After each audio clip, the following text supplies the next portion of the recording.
السلام عليكم ورحمة الله وبركاته.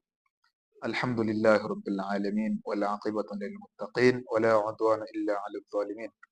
الصلاة والسلام على رسول الله محمد صلى الله عليه وسلم. أما بعد. Naam, ndugu zanguni katika imani, baada ya kumshukuru Allah tabaraka wa taala na kuzitaka rehema na amani zimwendee kiongozi wa Nabii Muhammad sallallahu alaihi wasallam. Naam, ndugu zanguni katika imani, leo tupo katika tarehe 9 katika mwezi wa Shaaban mwaka 1447 sawa na tarehe 28 mwezi wa kwanza mwaka 2026.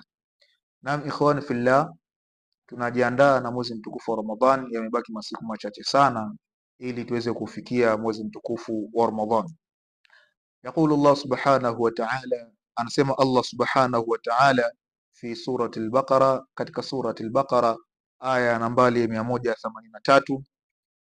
Allah tabaraka wa ta'ala asema kwamba ba'da billahi minash shaitani rrajim, ya ayyuhalladhina amanu kutiba alaykumus siyamu kama kutiba alal ladhina min qablikum la'allakum tattaqun.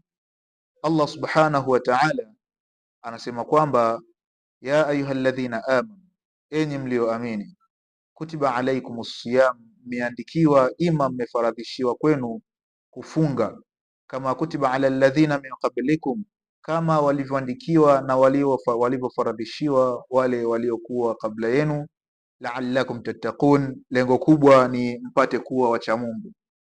Kisha Allah subhanahu wa ta'ala anasema kwamba maana mwezi uliolazimishwa na tuliolazimishwa na tukafaradhishwa kuufunga ni mwezi mtukufu wa Ramadhan.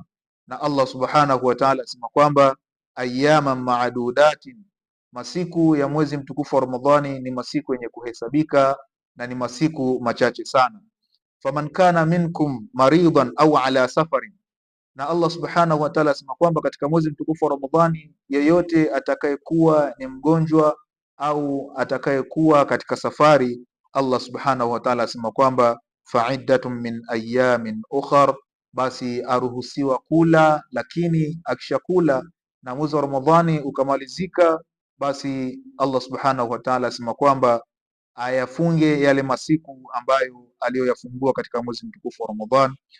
Wa ala alladhina yutiqunahu fidyatun ta'amun miskina, Allah subhanahu wa ta'ala asema kwamba na yule ambaye atakayeona ni bora zaidi, basi Allah subhanahu wa ta'ala asema kwamba awalishize maskini, maana awe akiwapatia chakula maskini katika hayo masiku ya mwezi mtukufu wa Ramadhan.